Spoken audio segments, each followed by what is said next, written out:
Welcome to Mythical, the podcast that wanders the dark and fantastical pages of fairy tales and myths. This season, all fairy tales come from the Brothers Grimm. This week's episode is the story Briar Rose. Shout out to Wine Women Words on Instagram for guessing this week's story. Thanks for playing along.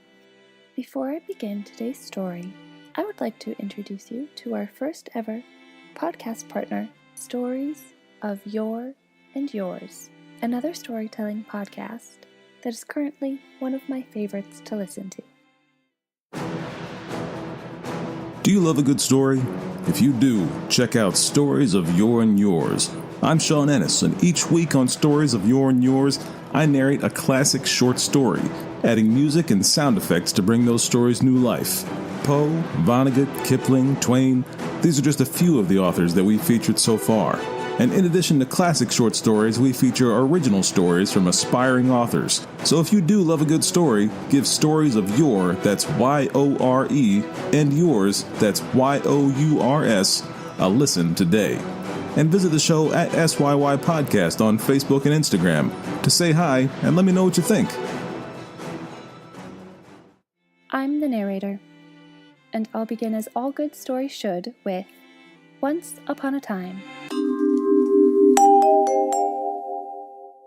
A king and a queen couldn't have children, and they wanted very much to have one. Then one day, while the queen was bathing, a crab crawled out of the water, came on shore, and said, "Your wish will soon be filled, and you will give birth to a daughter." Just a random crab. The queen's just bathing in the ocean, which before it makes no mention of an ocean, so you think she's just bathing in her castle. And then all of a sudden a crab crawls out of the water, and I think, where does this crab come from? Just crawling up from the middle of the drain? Indeed, this is what happened. And the king was so delighted by the birth of the princess that he organized a great feast, and also invited the fairies who were living in his realm. Since he had only 12 golden plates, however, there was one fairy who had to be excluded, for there were 13 in all. You couldn't just buy another gold plate or have one made. You were the king. I feel like you have some pull in the kingdom, some say about what gets made. Could just order the plate maker, "Hey, make me a golden plate." And then how did he decide who was excluded? He had to pick the one who would have a vendetta. Did he know that she would be this petty? I feel like this is a very silly situation that could have easily been avoided. The fairies came to the feast, and at the end of the celebration, they gave the child some gifts. One gave virtue, the second beauty, and the others gave every splendid thing that one could possibly wish for in the world. But just after the 11th fairy had announced her gift, the 13th appeared, and she was quite angry she had not been invited to the festivities. I would be angry too if it were because of a stupid plate. "Since you didn't ask me to attend this celebration," she cried out, "I say to you that when your daughter turns 15, she will prick herself with a spindle and fall down dead." The parents were horrified, but the 12th fairy hadn't made her wish yet, and she said, "The girl will not die. She will fall into a deep sleep for 100 years. The king still hoped to save his dear child, and issued an order that all spindles in his entire kingdom were to be banned. It's not going to prevent a curse. Everyone knows that no matter what you do, curses are not preventable. Meanwhile, the girl grew up and became marvelously beautiful. On the day she turned 15, the king and queen had gone out, and she was left completely alone in the palace. Did the king and queen just forget that a vengeful fairy cursed their daughter? Did they forget it was her birthday? Oh, that's even worse.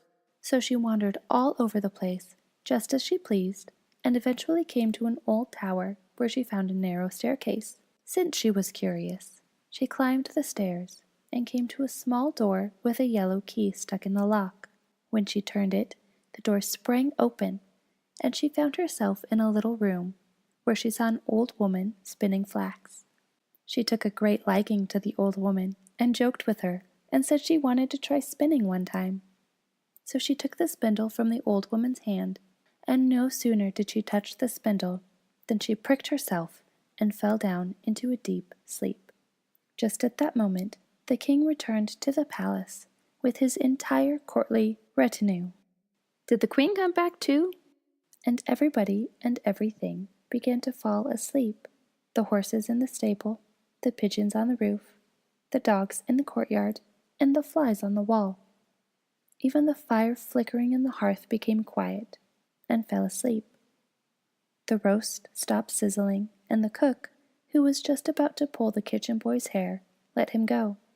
And the maid, who was plucking the feathers of a hen, let it drop and fell asleep. And a hedge of thorns sprouted around the entire castle and grew higher and higher until it was impossible to see the castle any more. There were princes who heard about the beautiful Briar rose, and they came and wanted to rescue her, but they couldn't penetrate the hedge. It was as though the thorns clung tightly together like hands, and the princes got stuck there and died miserable deaths. All this continued for many, many years, until one day a prince came riding through the country, and an old man told him that people believed that a castle was standing behind the hedge of thorns, and that a gorgeous princess was sleeping inside with her entire royal household. That's true. At this point, it was probably just a myth that there was an abandoned castle with a sleeping maiden. His grandfather had told him that many princes had come and had wanted to penetrate the hedge. However, they got stuck hanging in the thorns and had died. "That doesn't scare me," said the prince. "I'm going to make my way through the hedge and rescue the beautiful princess." So off he went, and when he came to the hedge of thorns, there was nothing but flowers that separated and made a path for him. And as he went through them, the flowers turned back into thorns.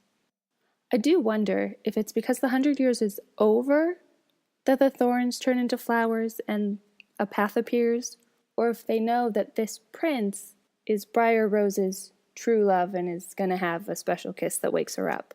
But it would make sense that the spell knows that it's been 100 years, because spells are like that. I mean, they're magic. And it just decided that whoever comes wandering by next. How lucky it is that it was a prince.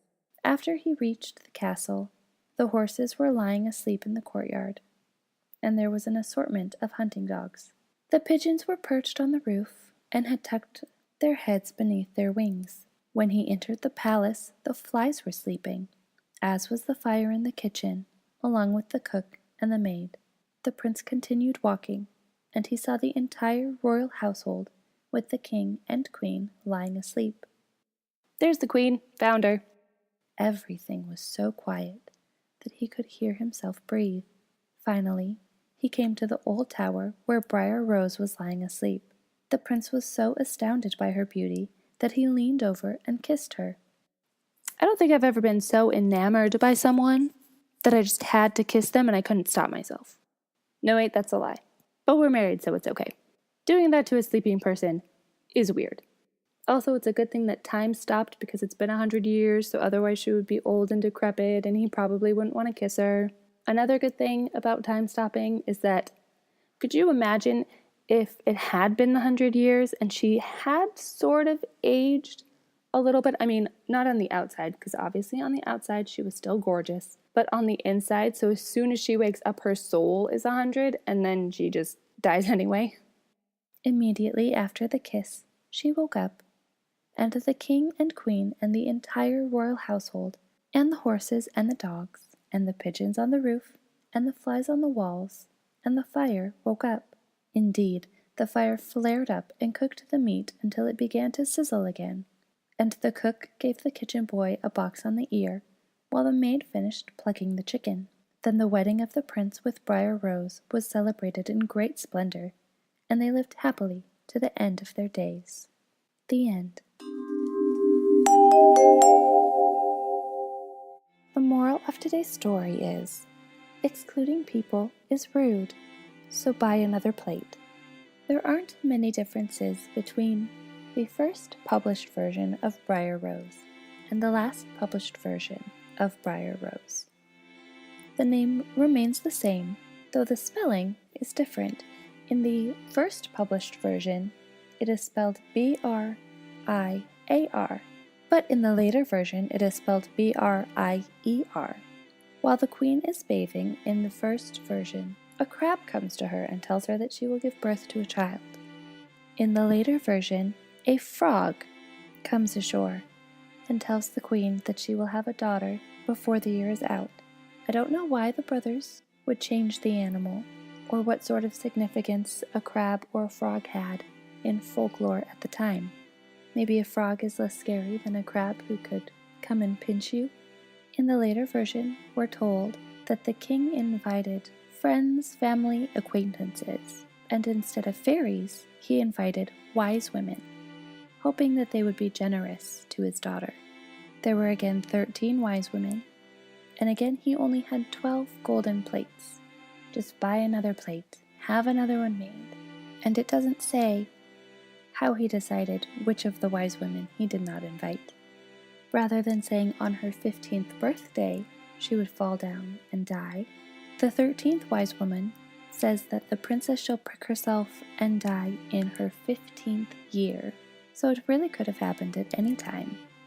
The king has all spindles burned rather than simply banned, another safety measure to protect his daughter, which of course, when dealing with curses, would never help. The king and queen still leave the princess alone on her 15th birthday, which since the wise woman said in her 15th year, there was a chance that she would survive the anniversary of her birth, which makes a little more sense than the king and queen forgetting that their daughter had a curse on her and would meet a tragic fate on her birthday. There's a bit of a conversation between the princess and the wise woman who's sitting at the spindle. The princess asks, "What's that thing that's bobbing about in such a funny way?" The princess is still not given a name until after she has been asleep for a very long time, and her story becomes more of a legend, and then she is known as beautiful sleeping Briar Rose.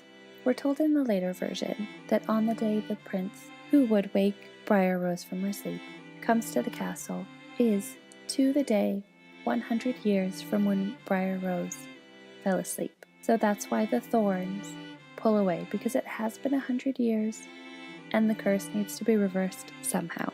So only a couple of changes from the first published version to the last one. It does say that when Briar Rose opened her eyes, she looked at the prince fondly, which I'm very surprised that she did not wake up terrified.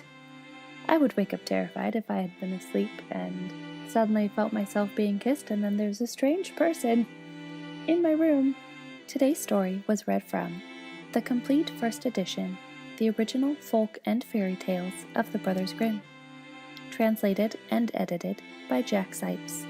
If you liked today's story, please rate and review wherever you listen. I greatly appreciate it, and it helps other people find the show. If there are any fairy tales you would like me to read, you can email the show at mythicalthepodcast@gmail.com, and you can follow the podcast on Twitter and Instagram at mythicalpodcast, where I post updates, behind the scenes, and clues to each week's story. Thank you for joining me today. I'm the narrator, and this is Mythical.